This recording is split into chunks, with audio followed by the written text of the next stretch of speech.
Chapter 1 is titled GIS Data. This video is focused on using ArcMap.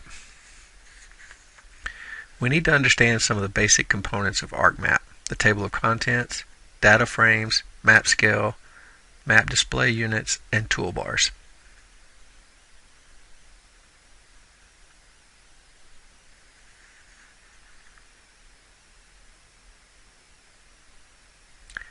Toolbars in Windows can either be docked or floating.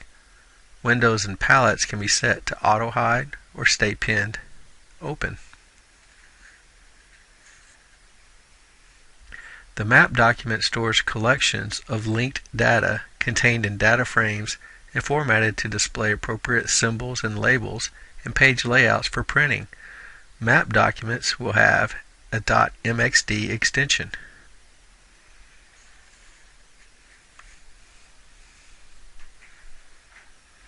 Data frames are the containers that hold the different data feature classes. Map documents can have one or many data frames. You need to recognize the data frame symbol and understand that the map element is also the data frame.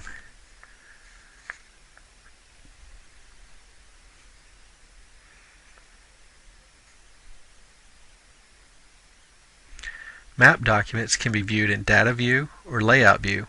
Only the active data frame is visible when using Data View.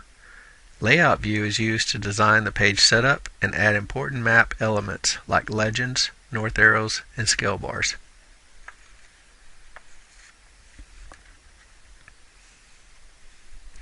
Each data frame has multiple properties that can be used to change the way it's being displayed.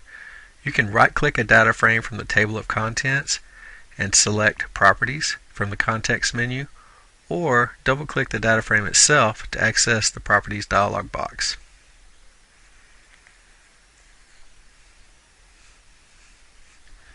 Use the Add Data button to add feature classes to your map document. You may need to connect to folders where GIS data is stored. The table of contents can be viewed in 4 different ways, each with its own purpose. The default method is listing in drawing order. You can drag layers up and down the contents list to change the order of the layering. The rule of thumb is that points should be at the top of the list, with lines beneath the points and polygons beneath the lines. The source view allows the user to quickly identify the network path of the data files. List view, by visibility, will show only those layers that are currently visible. List by selection shows how many features are selected within each layer and which layers are set to be selectable.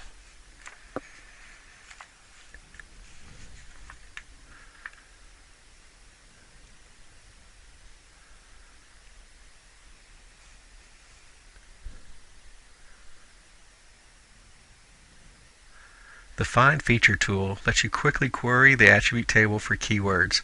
Once you find the feature you're looking for, you can right-click it from the list below and select Zoom to or Pan to move the focus of the map to this element.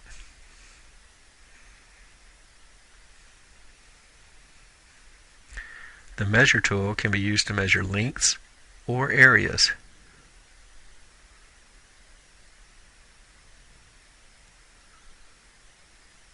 The table of contents is where much of the work is done using GIS. From here you can quickly see which layers are included in the document, which are turned on, what symbols are applied, and what draw order is being used.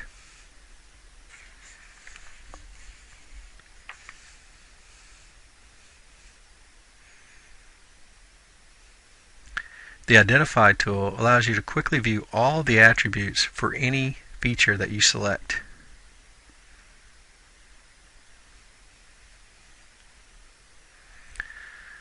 Layers is a generic term used in GIS to indicate data in a map document, but there are specific layer files too. Those have a .lyr extension and preserve the layer symbol settings.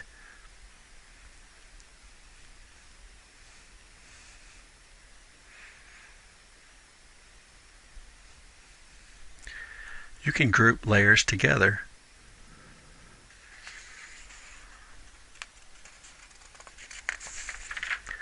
The The same data file can be symbolized differently, showing different themes.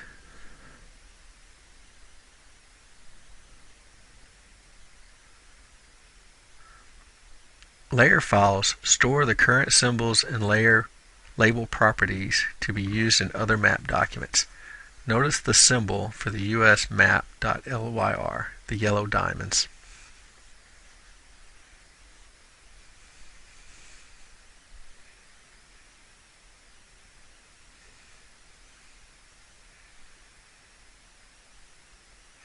The properties of each layer controls what you see as far as symbols and labels.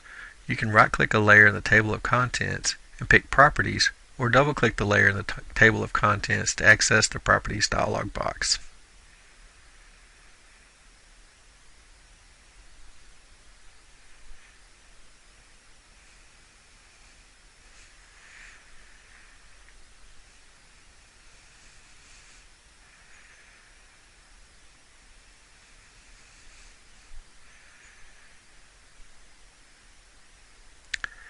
General properties include the layer's name and scale-dependent visibility.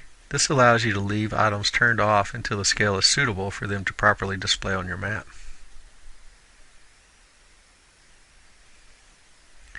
This example of display scale range allows the school symbols to show when zoomed in less than 1 to 5 million. You've likely seen similar things on your mobile map application. The Label tab of the Layers properties controls how the features are labeled.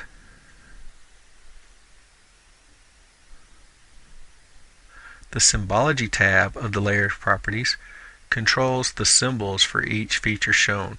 When applying symbols, you should think about whether or not all the symbols should be exactly the same. If not, should they be based on categories like a state name, or should the symbols be based on quantities like population?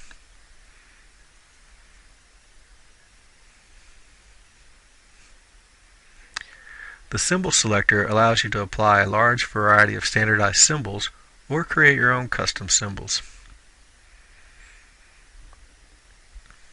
The options available in the Symbol selector will vary depending on the symbol type, whether your data is points, lines, or polygons.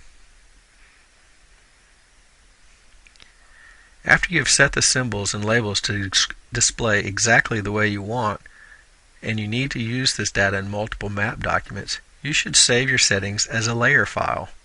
Right-click the layer in the table of contents and select Save as Layer File.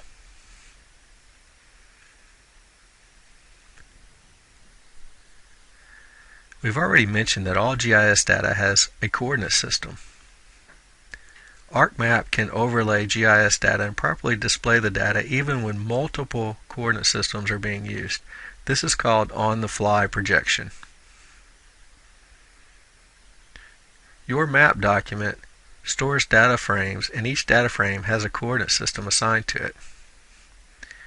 You can change the coordinate system in the data frame properties. When you start with a blank map data frame template,